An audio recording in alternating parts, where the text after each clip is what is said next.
கட்சியில் சேர்ந்த சில நாட்களிலேயே பெரிய அதிர்ச்சி.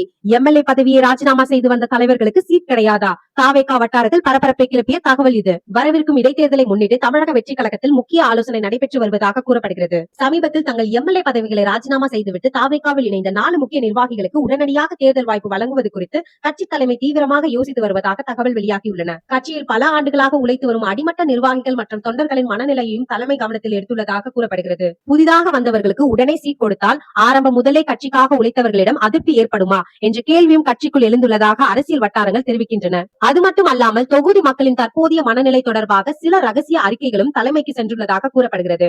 இதனால் இடைத்தேர்தலில் புதியவர்களா பழைய விசுவாசிகளா என்ற விவாதம் கட்சிக்குள் சூடு பிடித்துள்ளதாக தகவல் வெளியாகியுள்ளன. ஆனால் இதற்கிடையே தாவேகா தரப்பில் எந்த அதிகாரப்பூர்வ அறிவிப்பும் வெளியாகவில்லை என்பது குறிப்பிடத்தக்கது. அப்படி என்றால் இடைத்தேர்தல் சீட் யாருக்கு? புதிதாக இணைந்த முன்னாள் எம்எல்ஏக்களுக்கா அல்லது பல ஆண்டுகளாக கட்சிக்காக உழைத்த விசுவாசிகளுக்கா? உங்கள் கருத்தை கமெண்ட்ல சொல்லுங்க.